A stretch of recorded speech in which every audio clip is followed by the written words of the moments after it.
La fonction du prophète a presque toujours eu pour objet une restauration spirituelle. Cela signifie donc que celui-ci se référait à quelque chose qui avait été perdu, à ce qui était essentiel pour la satisfaction de Dieu. D'où la note dominante du prophète qui est l'insatisfaction. De plus, et cela pour des raisons évidentes, car le peuple n'était pas disposé à marcher dans la voie coûteuse du plein dessein de Dieu. Le prophète a été généralement une personne impopulaire. Et cependant, cette impopularité ne signifiait pas qu'il était dans l'erreur ou que son œuvre était inutile, car tous les prophètes ont été confrontés à l'opposition du peuple, et cela avec de grandes souffrances. S'il est donc vrai que le ministère prophétique est lié au besoin du recouvrement de la pleine pensée de Dieu pour son peuple, alors assurément le temps dans lequel nous sommes est aussi marqué par ce même besoin. Peu de gens honnêtes et sensés admettront que les choses vont bien dans l'Église de Christ aujourd'hui. Une brève comparaison avec les premières années de la vie de l'Église nous permettra de saisir le contraste entre cette époque et les périodes qui lui ont succédé. Référons-nous uniquement à la vie d'un seul homme, Paul, en l'an 33 de notre ère. Quelques hommes inconnus, pour la plupart considérés comme pauvres et ignorants, furent associés avec un certain Jésus de Nazareth. Cette simple association revêtait un caractère péjoratif pour tous ceux qui avaient quelques influences ou une certaine réputation. Ces mêmes hommes, après la crucifixion de Jésus, se mirent à proclamer sa seigneurie et le salut en son nom. Mais ils furent malmenés par les autorités établies de l'époque. L'année de la mort de Paul, en 67 ou 68 après Jésus-Christ, 34 ans plus tard, quelle était la situation? Il y avait les églises à Jérusalem, à Nazareth et à Césarée, à Antioche et dans toute la Syrie, en Galatie, à Sardes, à Laodicée et Éphèse, et dans toutes les villes de la côte est de l'Asie mineure, à Philippe, Thessalonique, Athènes, Corinthe, et dans les principales villes des îles grecques, à Rome et dans les colonies romaines de l'Ouest, même à Alexandrie. L'histoire des générations de l'entreprise missionnaire, des dizaines de milliers de missionnaires, des sommes d'argent considérables, de la colossale organisation administrative, de toute la publicité et des appels ne peut favorablement être comparée à ce qui a été cité précédemment. Nous sommes aujourd'hui témoins du déclin de tout le système mondial des missions et des missionnaires professionnels tel qu'il a existé durant une longue période. Et cependant, le monde n'est pas entièrement évangélisé. Y a-t-il une raison à tout cela? Nous pensons pour autant que nous puissions discerner qu'il y en a une.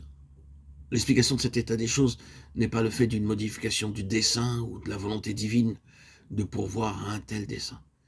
Elle réside dans la manière différente d'appréhender les bases, la façon d'agir et la finalité de l'œuvre de Dieu.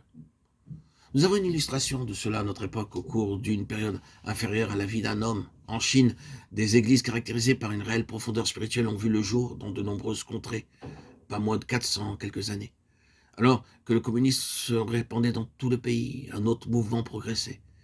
Il ne se limitait pas uniquement à la Chine, mais il allait bien au-delà. Et la conséquence de tout cela, c'est que nous trouvons maintenant des églises vivantes dans de nombreuses parties de l'Extrême-Orient. Cette œuvre a été méprisée, persécutée et rejetée pendant de nombreuses années. Mais quoique les mouvements des sociétés missionnaires aient dû quitter le pays, cette œuvre est allée de l'avant. Et malgré de nombreux martyrs, elle gagne du terrain. L'homme levé par Dieu a été emprisonné, mais l'œuvre n'a pas été arrêtée. La même chose est survenue aux Indes, et seulement en quelques années de la vie d'un homme saisi par Dieu, des églises selon le modèle du Nouveau Testament ont été levées dans tout le pays et bien au-delà. L'opposition a été très grande, mais l'œuvre est celle de Dieu et ne peut pas être arrêtée. Une fois encore, quelle en est l'explication? La réponse ne se trouve pas dans le zèle ou le dévouement à l'égard du salut des âmes. Elle est le fait d'une nouvelle appréhension absolument originelle de Christ et de l'éternel dessein de Dieu le concernant lui.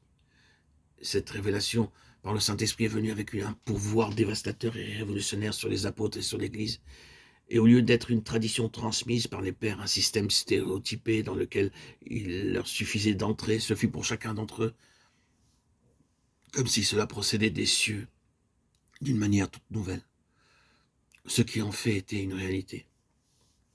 Ce mouvement de Dieu mettant de côté toutes les traditions et les choses anciennes et introduisant la croix expérimentée de manière très pratique était marqué par trois principes. Universalité incluant le rejet de toute ségrégation, exclusivisme et partialité. Entièrement céleste et spirituel. Et troisièmement, l'entière seigneurie de Christ opérant directement par la souveraineté du Saint-Esprit. Tout cela se trouvait inclus dans le conseil éternel de Dieu, dès sa conception même, et dans sa mise en œuvre concernant Christ et l'Église qui est son corps. Aujourd'hui, et les faits sont là pour le démontrer, les caractéristiques de la volonté originelle cèdent la place à la raison. On se réfugie derrière la tradition, un système ecclésial établi, institutionnalisé, mercantile, organisé, au lieu d'une prise de conscience vierge et originelle de la pleine pensée de Dieu concernant son Fils. L'essence même du ministère prophétique consiste donc à introduire la pleine pensée du dessein de Dieu. Et il en sera toujours ainsi. Il se peut qu'aujourd'hui, on ne parle plus de cette catégorie de gens les appelant prophètes. Mais cette fonction peut encore être opérante, car c'est la fonction qui est importante et non pas le titre. Forest Hill, Londres, juin 1954. Theodore Austin Sparks.